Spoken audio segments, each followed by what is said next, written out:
Let's talk about the rest of the Cleveland Cavs in their 24-25 season. Garland, Mobley, Tyson, Michael Bolton. Thanks, Josh. It's Michael Bolton here, and it's time for another episode of the Locked On Fantasy Basketball Podcast. Let's get to it. Let's get to it, indeed. You are Locked On Fantasy, your daily NBA fantasy podcast. Part of the Locked On Podcast Network, your team every day. Hello and welcome to the Locked On Fantasy Basketball Podcast, brought to you by Basketball Monster. My name is Josh Lloyd, and I'm very disappointed to find out that Benson Boone's dad isn't David. I'm also the lead fantasy analyst at basketballmonster.com, and today's episode is brought to you by Monarch Money. Take control of your finances with Monarch Money. Use the code LOCKEDONNBA at monarchmoney.com for 50% off your first year. Thank you also for making Locked On Fantasy Basketball your first listen every day. We are free. We are available on all platforms, so double bang and thumb. But most importantly, get around the live draft show. NBA draft is Wednesday, the 25th of June, 8 p.m. Eastern. So I'll be going live Wednesday, 25th of June, 8 p.m. Eastern. Is that a coincidence? Don't know. Probably not. I'll be talking about the draft as it goes down. We'll be making discussions and comments and ridiculing picks, which I'm sure none of it will come back to bite me in the ass. But that's fine. I like being bitten in the ass. So we can talk about all that stuff as it goes down. We are here to talk about the rest of the Cavs because now we've only got two more teams left after I finish this show to talk about their seasons. And the two teams that currently are still playing. The Pacers and the Thunder. Then we get fully into draft, then fully into dynasty, then fully into free agency. And then I go fully into having some time off. All right. Let's, should we get in? What else could we possibly be waiting for when we're talking about the Cavs? Because we've got to talk about two of the brightest, youngest stars, yes, in the NBA. And let's start with Evan Mobley, the man who won the Defensive Player of the Year, first team All-Defense. I think he made second team All-NBA. He is a player that I loved as a draft prospect, had him very clearly number 2 in that draft. I thought he should have won the Rookie of the Year. I have been a big proponent of what he can do, and honestly, while he stepped up this season, I think we're nowhere near the surface of what he can do. Not even close to it. Mobley is 24, so we are starting to get into getting close to the peak. We're not there, but he is still very much held back by the team, and that is not. I'm not saying it's a bad thing. In terms of his overall individual production, the team, which did turn more over to Mobley this season, as we saw the big growth. But the way the team is structured, with Jarrett Allen there, with Mitchell there, with Garland there, Mobley's not doing all the things he can do. He ended up this season as the 38th ranked player in fantasy. I was coming off a sort of disappointing season the year before. I had him 32nd in the preseason. His ADP was 38, so basically he's right bang on that area. His second half of the season was better than his first. He played just 31 minutes a night, so part of the reason why I wasn't super high on him is because we knew the minutes would be low. He had 23 usage. He had one of the biggest improvements in the NBA according to Drip, and Darko. Darko had him at 100th percentile, which again makes sense. 77th percentile passing creation volume is a number that you should pay attention to, because he is, for a center/power forward, an underratedly good passer. He blocks shots at a pretty high level, but there is more to that. 78th percentile contesting at the rim. His offensive load was 76th percentile. There's more in that. He shot 37% from 3, which, at the moment, I'll tell you that I feel that's a little lucky, because he hadn't been a good shooter. Now, I do think he's worked on it a lot. He's a 73% guy from the line. He was at 56% overall, and he was at 37 from 3. I wouldn't be shocked if A, he went to 39 from 3, or B, he went to 33 from 3. I don't go, right now he's a great shooter. He's not a high volume shooter. He only hit 1.2 a game, so that's like 3 attempts a game. It's around that mark. It's close enough, 3.5 attempts a game. It's not that much. And he only averaged, I'm talking like he's a superstar, he averaged 18.5 and 9. But again, that is all context dependent. He played 31 minutes on a team with Mitchell and Garland and Allen. 18 and 9 with 3 assists, 1 steal, 1.6 blocks on 57 and 73. It's great. The thing is, though, while I expect him to improve in areas this season, what is it, though? What is he going to improve on heading into the next season that makes him a better fantasy guy? So while I've told you how much I love him, and I think we're going to have top 15 seasons from Evan Mobley in his future, it's only going to happen when things change on this team. Again, they don't need to change because they are very good. But there will be a period where they do have to change, where Evan Mobley is a full-time center. Jarrett Allen is not on the squad anymore. And then Mobley might be a 21 and 10 with 2 blocks player, shooting 57 from the field. Get his free throws to have a 75% marker instead of 72. Cool. That's a top 15 player. But I see no reason that that's going to happen this upcoming season. Why would it? I don't think Allen's going anywhere. Mitchell and Garland are there. Like, the team is going to be generally intact. So if we are in dynasty leagues, he took a huge step forward this season. He was awesome as a real-life player. Incredibly impactful. But still just 18-9 with 3 assists and 1.6 blocks, which is not, it's not unbelievable. It's very good. It's a 3rd round, 4th round player. I would not draft him in round 2. But I feel like in the future he will have many top 20 seasons. But it needs to break right. We just need things to open up. It's a slow burn for a player like this. The impact has been immense. But we still need certain things to happen. And again, they won 64 games. The structure of their team is not changing, and I don't think that we're getting much different here.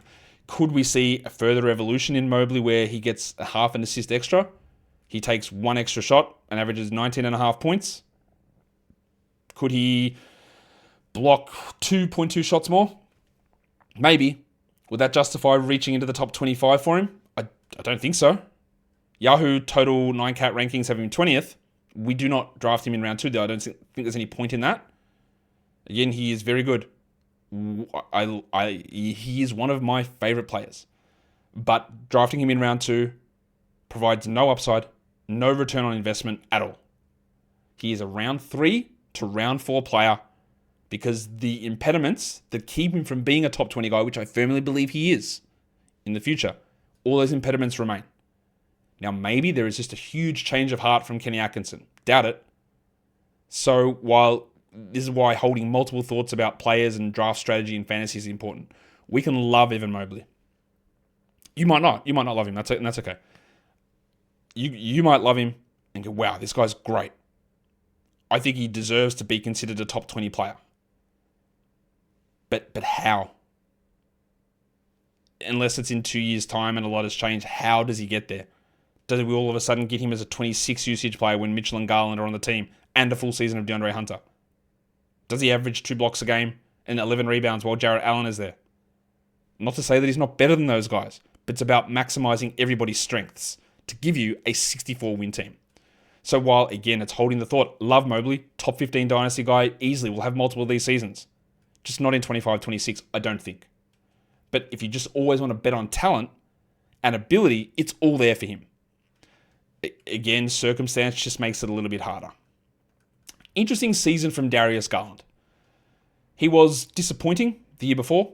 His ADP was 62. I poo-pooed that. I did not believe that was a good number. I had him 45th heading into the season, and because, again, it is one of the things that I think that people can fall into a trap with, whether it's fantasy managers, NBA reporters, NBA analysts, general social media dickheads, whoever it is, can fall into the trap of looking at what happened in the last year and going, well, that's what everything has been and what everything will be. Oh, they've got to trade Garland. He can't fit with Mitchell. Doesn't work. He's useless. He can't play. He doesn't work with Mitchell. And my point was always, yeah, okay, can we just maybe just roll back to the year before when they played together again and Garland was great? Like, literal evidence exists that they can do it. And now we get to the stage again where literal evidence exists that they can do it.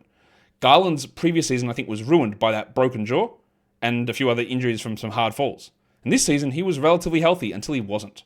Of course, he played only 31 minutes. He had a 27 usage. He was the 59th ranked player.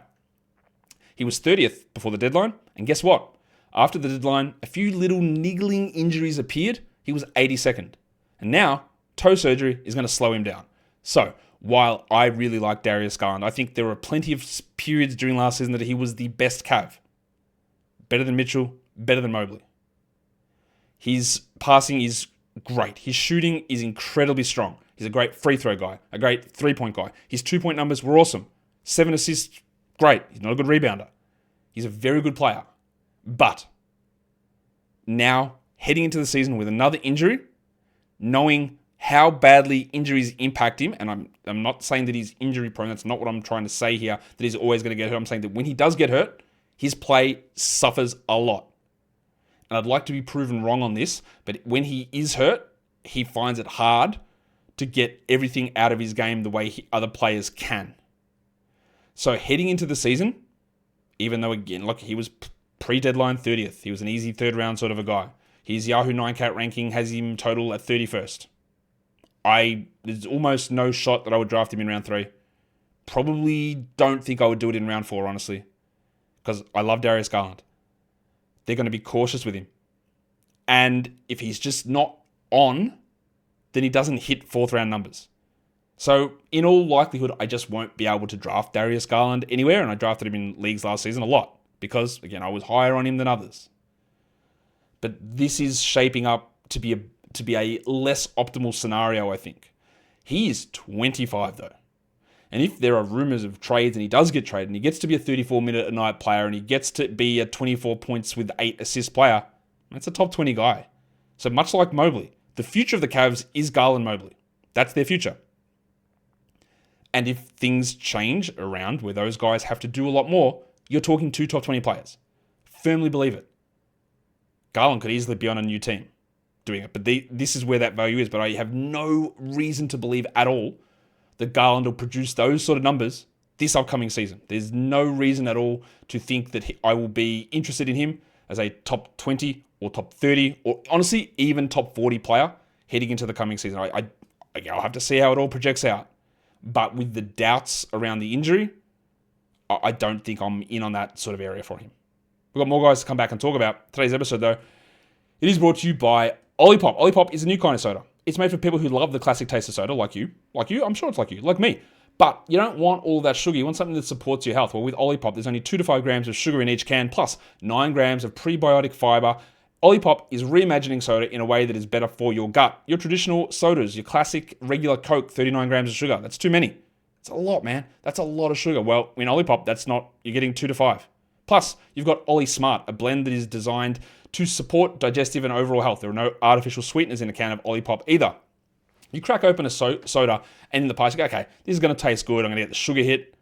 Great, but it's bad for me. With Olipop, you crack it open and you go, bloody hell, this tastes great. It tastes of nostalgia, tastes of memories. But I'm also doing something good for my health. And you can get a free can of Olipop now as well.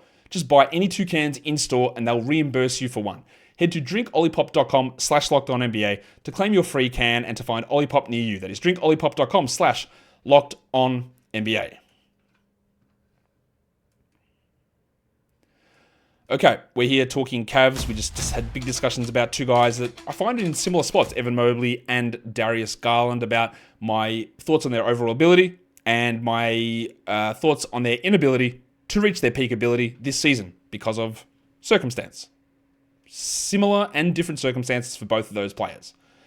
That now brings me on to the next guy in the under 26ers on this team and someone who is just bad at fantasy, and that is Isaac Okoro.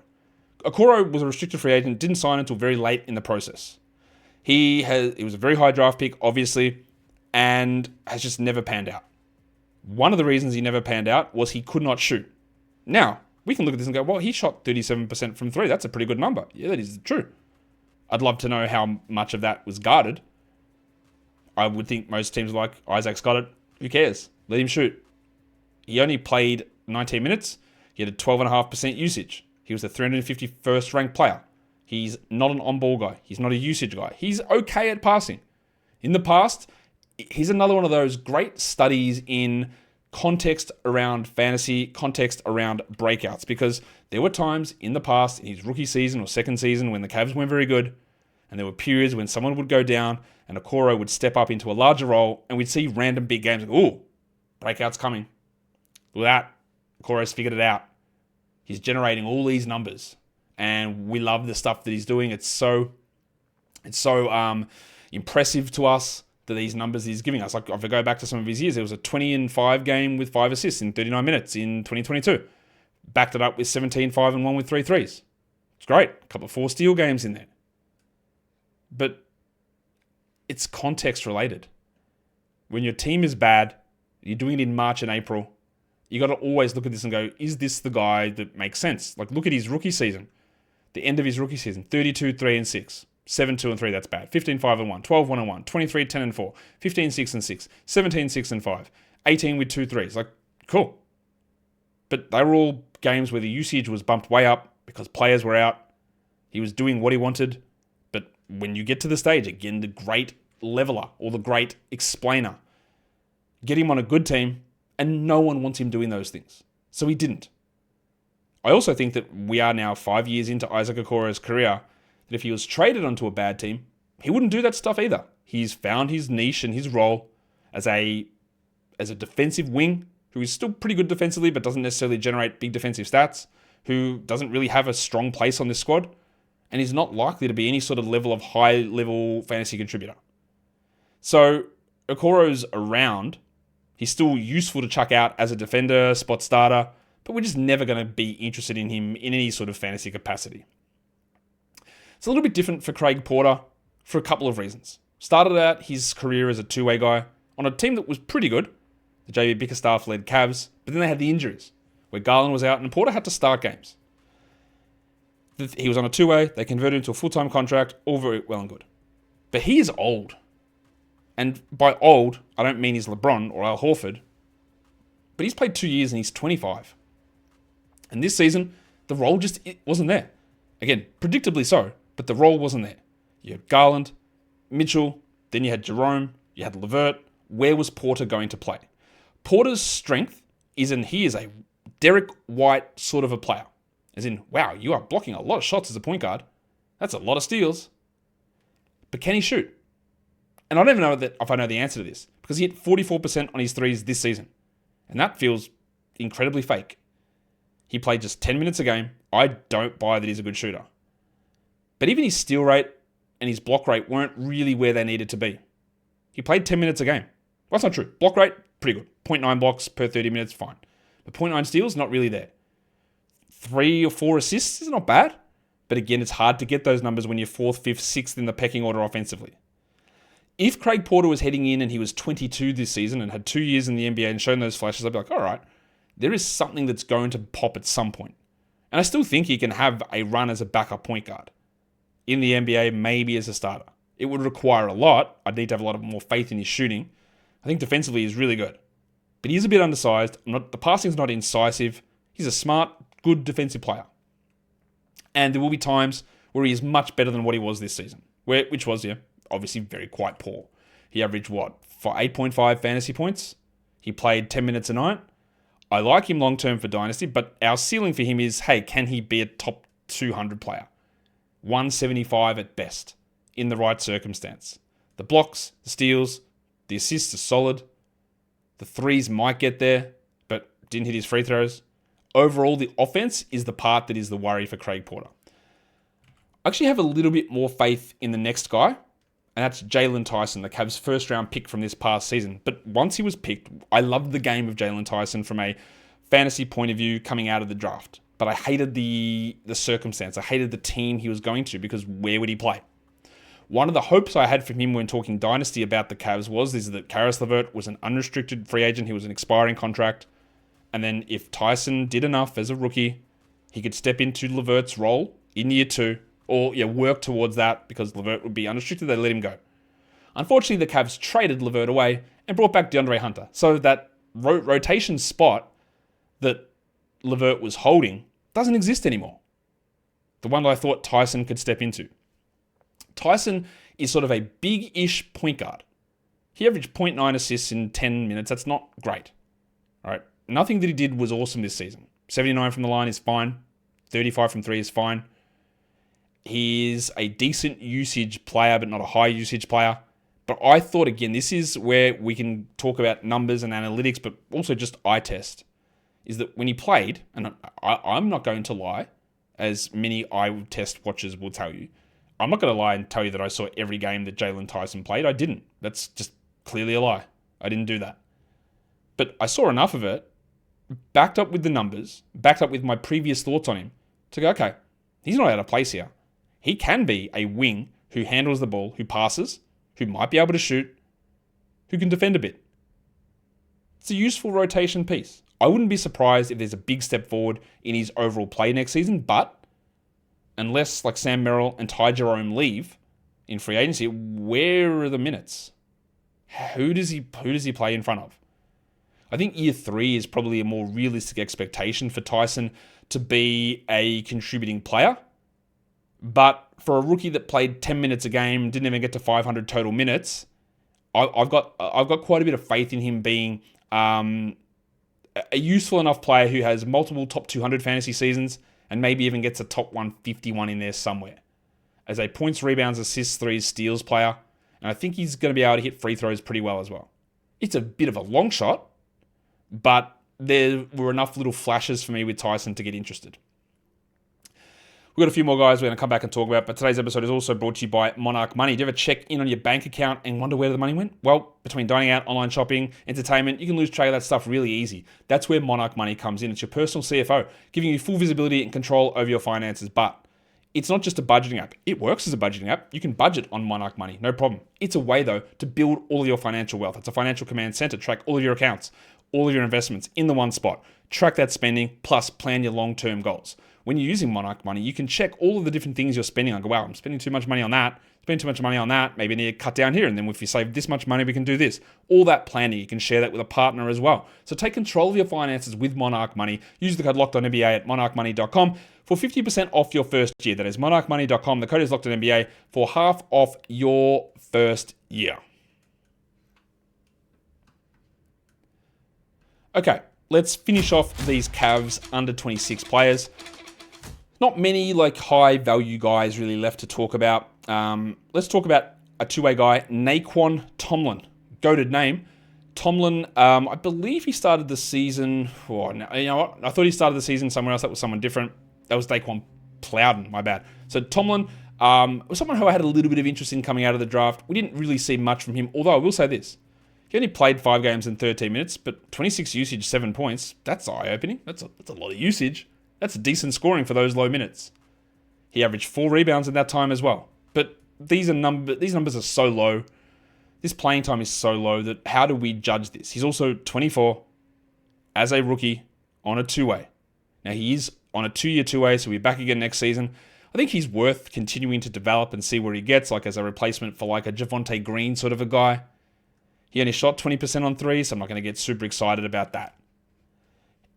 A player that's got the rebounding skills are strong, a nice power forward type player, but overall, not someone where it's really put the focus here, because I think that's Porter and Tyson versus being old mate Nae'Qwan Tomlin. We've got a couple more two-way guys that we are going to talk about, and it is worth talking about Emoni Bates, one of the most hyped high school prospects in recent times.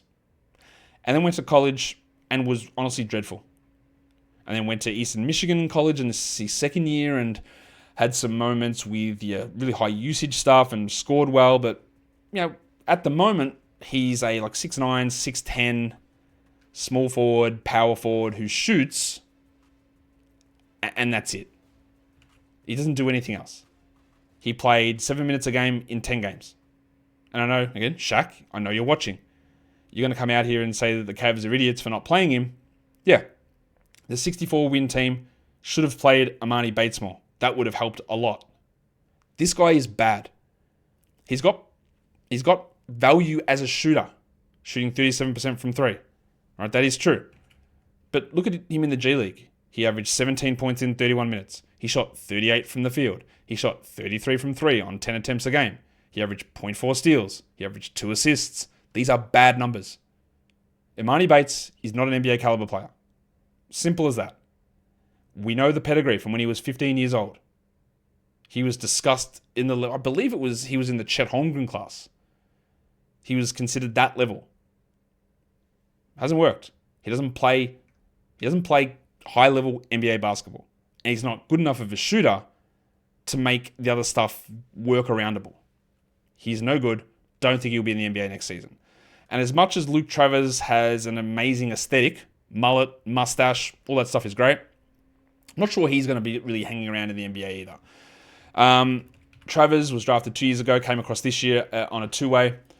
We never really get to see him that much in the NBA. What did he play? 7 minutes a game in 12 games. He's didn't hit a single three, which you probably want to do. But in the G League, he 26% on threes. Yuck. He averaged 17 points with 10 rebounds. What was interesting in the G League in his 21 games, he's a very good rebounder, but he averaged 7 assists a game in 21 games. So that's somewhat eye-opening. I don't think that 24-year-old Luke Travers is going to be necessarily around the NBA. Probably heads back to Australia or maybe over to Europe or something like that. And maybe he works his way back. The rebounding is interesting. The assist numbers are eye-opening. I Again, I don't know how real that is, but that is eye-opening.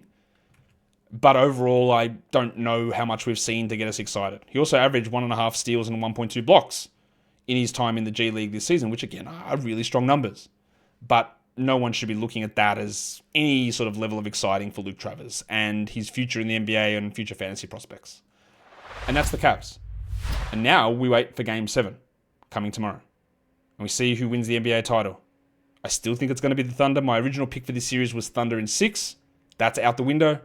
So I'll go to Thunder in 7. But honestly, you can't write off Indiana. And I think it would be an unbelievable story for the league.